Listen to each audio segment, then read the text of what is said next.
Hello বন্ধুরা, কেমন আছো তোমরা? আশা করি সবাই খুব ভালো আছো, আর আমিও খুব ভালো আছি। আমার আর একটা নতুন ব্লগে তোমাদের স্বাগত জানাই। তা বন্ধুরা, দেখতেই পাচ্ছ আমার গাছে যে ছোট্ট গাছটা, ছোট্ট গাছ বলবো না, কারণ গাছটার বয়স হয়েছে প্রায় 4 বছর হয়ে গেছে। ওই গাছে খুবই কম এঁচড় হয়েছিল, তো একটা এঁচড় আমি কাটলাম। আর এটা হচ্ছে মধু লেবু আর হচ্ছে তোমার এলাচ গুঁড়ো করে মিশিয়ে নিলাম কাপের মধ্যে ভালো করে চামচে করে। আর কুকুরটার না খুব শরীর খারাপ হয়েছে, কিচ্ছু খাচ্ছে না। ওই কারণে যাতে একটু এনার্জি পায়, আমি তো পারলাম না খাওয়াতে। আমার ছেলে ওকে বেশ পায়ের ফাঁকে নিয়ে সুন্দর করে ধরে কি সুন্দর খাইয়ে দেয়, কিন্তু আমার কাছে কিছুতেই খেতে চায় না, জানো তো, খুব দুষ্টুমি, দেখো পালাচ্ছে। যাই হোক, ওকে খাওয়ানো হয়ে গেল। আর এদিকে যে এঁচড় কেটে আমি কড়াইয়ে, দেখো এরকমভাবে যদি এঁচড়টা কেটে নুন হলুদ দিয়ে একবার ফুটিয়ে নেওয়া যায় না, তাহলে আঠাটা যে তীব্র, মানে কি বলে না, এঁচড়ের আঠা মানে হচ্ছে কাঁঠালের আটা, যে পিরিতের আটা বলে কি একটা, ওই আঠাটা হাতে একটুও লাগে না। এরকম করে তোমরা দেখবে এঁচড় কেটে নেবে, কেটে নিয়ে গরম মানে কড়াইতে ফুটিয়ে নেবে একবার নুন হলুদ দিয়ে, তারপরে ছাড়াবে। তা আমার এঁচড় কাটা হয়ে গেছে, এদিকে ভাত হয়ে গেছে। বাজারও দেখিয়ে দিয়েছি তোমাদের কি কি বাজারে এনেছে আজকে। লাল শাক এনেছে দুতারি, তারপরে পেঁপে, পাতিলেবু, আর হচ্ছে সাইটিং মাছ এনেছে, আর হচ্ছে মাংস এনেছে খাসি। আর লাল শাকটা মা কেটে দিয়ে দিল, দেখো ভাজাও হয়ে গেল। একটু কালো জিরে, শুকনো লঙ্কা ফোড়ন দিয়ে একটু মিষ্টি দিয়ে নামিয়ে নিলাম। আর এই দিকের কড়াইটাতে দেখো একটু মেথি ফোড়ন দিয়ে দিয়ে শুকনো লঙ্কা মানে ফোড়ন দিয়েছিলাম একটু চাটনি করব বলে, চাপিয়ে দিলাম নুন হলুদ দিয়ে। আর আজকে কি বলো তো, আজকে আর আমার হচ্ছে মিষ্টির রস নেই। আমি তো বেশিরভাগ মিষ্টির রস দিয়েই চাটনি করি, মিষ্টির রসটা নেই।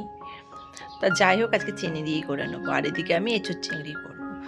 চিংড়ি মাছটা আমি আগের দিন কিনে রেখেছিলাম, এই দেখো বললাম না আজকে না মানে চিনি দিয়ে করতে হবে, আজকে আর মিষ্টির রস দিয়ে করা যাবে না। নেই, তা করবো কি করে বলো। গরম রস ছিল, আমি রুটি দিয়ে খেয়ে নিয়েছি। আর এদিকে তোমার চাটনি হয়ে গেল, নামিয়ে ফেলেছি। আর এদিকে দেখো এঁচোড় চিংড়ি ভেজে আমি তেলের ওপর একটু তেজপাতা দিয়ে দিলাম, আর পেঁয়াজ রসুন একবারে পেস্ট করে নিয়েছি, কারণ মাংস করবো। একবারে আদা পেঁয়াজ রসুন পেস্ট করে একটু বেশি করে পেস্ট করে নিয়েছি, মাংসতেও কাজে লেগে যাবে, এঁচোড় চিংড়িতেও কাজে লেগে যাবে। তা দিয়ে দিলাম আদা পেঁয়াজ রসুন পেস্ট, তারপরে একে একে মশলা দিয়ে দিলাম, ধনে গুঁড়ো, জিরে গুঁড়ো, কাশ্মীরি লঙ্কা, মিট মশলা, আর একটু ঘি দিলাম। দিয়ে একটু ভালো করে কষে নেবো, দিয়ে জল দেবো। তারপরে এই ভাজা চিংড়িগুলো যে বাটিতে তুলে রেখেছি, জল দেওয়ার পর দিয়ে দেবো। তা হয়ে গেল কষা, জল দিয়ে দিলাম, অল্পই তো দিলাম, কারণ অনেক কিছু রান্না করেছি তো। এদিকে এঁচোড় চিংড়িটা চাপানো থাকুক, আর এদিকে কি করব বলো তো, সেই আমার কচি মানে এখন তো কচি ডাঁটা পাওয়া যাবে সজনে, ওই না মানে যে এখন যতদিন পাওয়া যাবে ততদিন এটাই চলবে, মানে ডাঁটা পোস্ত। আমার হাজব্যান্ডও খুব ভালোবাসে, আর আমার ছেলেও খুব ভালোবাসে, আমরা সবাই বলতে পারো প্রত্যেকেই আমরা এই ডাঁটা পোস্তটা খেতে খুব ভালোবাসি। তো একটু নাড়াচাড়া করে নিলাম। এই দেখো পোস্ত বাটা ছিল, পেস্ট করা ছিল, পোস্তটা দিয়ে দিলাম, ব্যাস বেশিক্ষণ সময় লাগে না, 10 মিনিট মতন। ডাঁটা তো কচি ডাঁটা, সেদ্ধ হতে আর কতক্ষণ লাগে। তার এদিকে দেখো এসব চিংড়িটা টকবক করে ফুটছে, একটু গরম মশলা দিয়ে নামিয়ে নিলাম। খুব যে শুকনো করেছি তাও নয়, আর খুব যে রস আছে তাও নয়, হালকা রস গামাখা গামাখা করেছি। এসব চিংড়ি হয়ে গেল, আর বাকি এখনও বাকি আছে মাছ, আর এদিকে ডাঁটা পোস্তটা হচ্ছে। আর এই সাইটিং মাছগুলো কি বলো তো, খুব যে ভালো করে ভাজতে হবে তা না, এপিট ওপিট একটু ভেজে নিয়ে করলেই হয়ে যাবে। তাই মাছটাও আজকে সর্ষে পোস্ত দিয়েই করব। তা আমার মাছটা আর তুলবো না, ওই তেলেতেই আমি কাঁচা লঙ্কা দিয়ে দিলাম, আর একটু মেথি ফোড়ন দিয়ে দিলাম, দিয়ে তারপর দিয়ে দিলাম সর্ষে দিয়ে একটু পরিমাণ মতো জল দিলাম, মানে একটু গা মাখা রসা, যেটাকে রসা বলে মাছে, সেই অল্পই জল দেবো। একটু ধনে পাতা, একটু টমেটো, একটু পোস্ত দিয়ে দিলাম, ব্যাস কাজ কমপ্লিট হয়ে গেল। দেখেছো, ব্যাস এটা এবার টকবক করে ফুটতে থাকুক, ফুটে গেলেই নামিয়ে নেবো। আর এদিকে ডাঁটা পোস্তটা কমপ্লিট। এখন সব থেকে একটা বড় কাজ বাকি আছে, হচ্ছে খাসির মাংসটা করা। ওটা বেশ সময় সাপেক্ষ ব্যাপার, আর আজকে না এক গাদা রান্না হয়ে গেছে। আর একটা আছে যে গুগলি চচ্চড়ি, সেটা এখনও হয়নি, এবার হবে। ডাঁটা পোস্তটা হয়ে গেল, এবার হবে। তা এক এক করে আজকে প্রচুর রান্না হচ্ছে। আর এদিকে দেখেছো গুগলিটা তো আমি এরকমভাবে করি, তোমরা আগেই জানো। গুগলিটা আগে মানে শুধু শুকনো খোলায় আমি এরকমভাবে একটু নাড়াচাড়া করে নিই, না হলে না কেমন একটা আষ্টানি গন্ধ লাগে, আমি তেলেরও মধ্যে দিতে পারি না।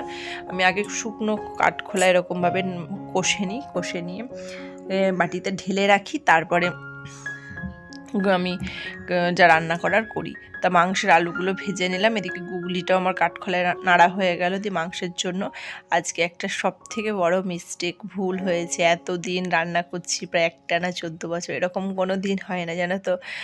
তোমরা দেখতেই পেলে মশলাটা দিয়ে দিলাম।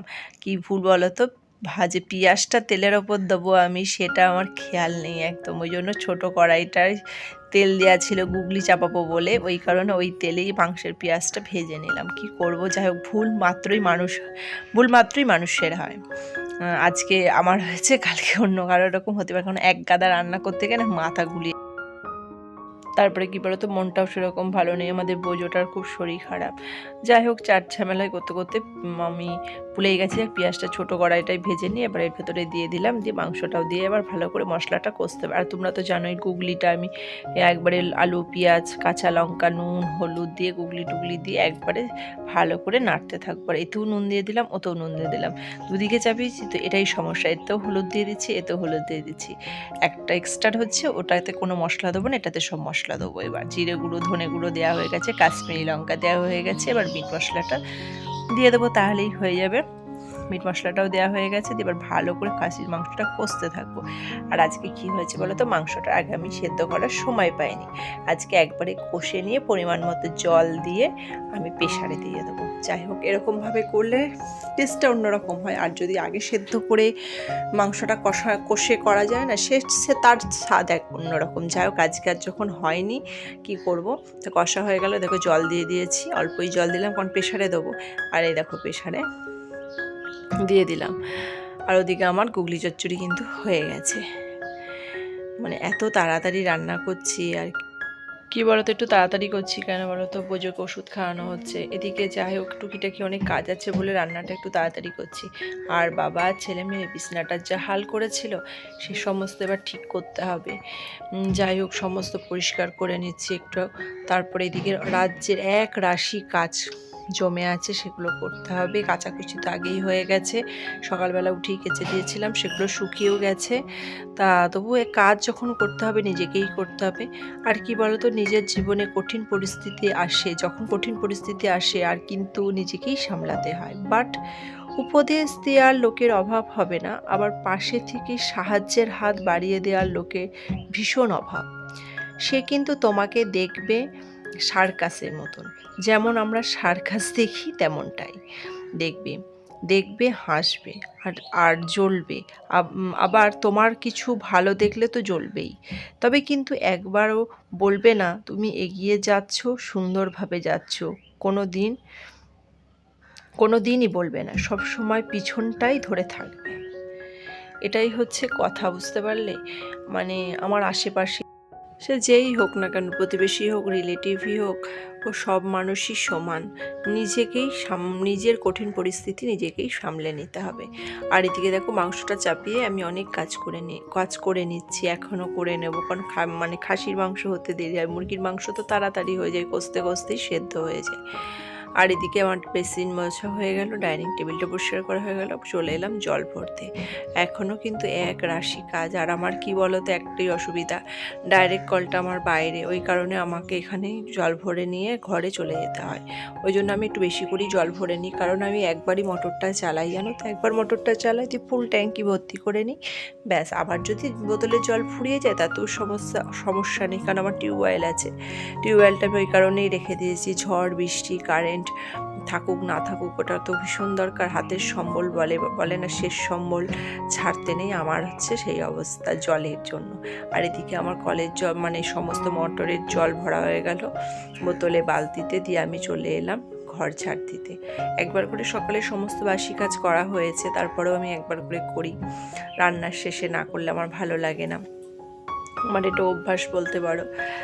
তা এদিকে মাংসটা কিন্তু সেদ্ধ, মানে প্রেশারে বসিয়ে দিয়েছে, একটু বেশি সিটি লাগবে, তো ওই কারণে হতে থাকুক, ততক্ষণ আমার এদিকে সমস্ত কাজকর্ম হয়ে যাবে। তারপরে মাংসটা নামিয়ে দিয়ে গ্যাস মুছে চান করলেই হয়ে যাবে। বাজে এখন 12:30 মতন বাজে। আমাদের বোঝোসোনা এখন শুয়ে আছে, কেমন একটা ঝিম মেরে শুয়ে আছে জানো তো। আর মনটাও একদম ভালো নেই, কাজ করতে হয় করছি। আর আমার ছেলেও তাই, মনটা ভালো নেই, সবসময় ওই পেছনেই পড়ে আছে, স্কুলও যায়নি। যাই হোক, ভীষণ খারাপ মনটা। কি আর বলবো তোমাদের, যাই হোক কাজ তো করতেই হবে, বলো মন খারাপ করে বসে থাকলে হবে না। আর কি বলো তো, সব থেকে বড় কথা কি বলো তো, বাচ্চা আর হচ্ছে এই ডগিদের মানে কিছু শরীর খারাপ করলে না, ওরা তো বলতে পারে না না আমার এই হচ্ছে তাই হচ্ছে। আর একটু বড় মানুষদের শরীর খারাপ করলে তো বলতে পারি আমার এখানে কষ্ট হচ্ছে ওখানে কষ্ট হচ্ছে, এটাই হচ্ছে সব থেকে সমস্যা, যে ও বলতে পারছে না বুঝে শোনা কোথায় কষ্ট হচ্ছে। আর আমরা আন্দাজ মতন বা কিছু আমি ইউটিউব ঘেঁটে দেখলাম ওর যে কি যে পদ্ধতিতে যা হচ্ছে, কি রোগ হতে পারে, যাই হোক দেখলাম সেই মতো ওষুধ দিলাম, তাতেও না কেমন একটা মানে ওয়েট লসের মতন শুয়ে আছে, মানে জোর পাচ্ছে না গায়ে। যাই হোক কি আর বলবো, ও যদি মানে ছলবল করে খেলা না করে না, আমার মনটা ঠিক ভালো লাগে না। আমার তো পায়ে পায়ে বেশি করে, এই জন্য আমার মনটাও খুব একটা ভালো নেই আজকে। তা যাই হোক, আমার উঠোনে কত পাতা পড়েছে দেখেছো, গাছ থাকলে এই সমস্যা। সকালে একবার সমস্ত আমি আর মা মিলে ঝাড় দিয়েছি, তারপরেও এত পাতা আবার জড়ো করে রাখলাম, আবার বিকেলে ঝাড় দিয়ে তারপরে বস্তায় ভরে দেবো। আর এদিকে দেখো মাংস রেডি হয়ে গেছে, ঢেলে দিলাম। আর শুধু মাজার মধ্যে আছে হচ্ছে তোমার এই প্রেশার কুকার, আর গ্যাস মুছলেই হয়ে যাবে, দিয়ে স্নান করে নেবো। তাই দেখো স্নান করা হয়ে গেছে, খেতে বসে পড়েছি। রান্নাগুলো একবার তোমাদের দেখিয়ে দিলাম, এঁচোড় চিংড়ি, তারপরে হচ্ছে তোমার এটা মাছের রসা, গুগলি চচ্চড়ি, মাংস, ডাঁটা পোস্ত, লাল শাক ভাজা। ওর বাবার ভাতটা বেড়ে দিলাম। চলো ভাত বাড়তে বাড়তে ভিডিওটাও আমি শেষ করে দিই আজকে।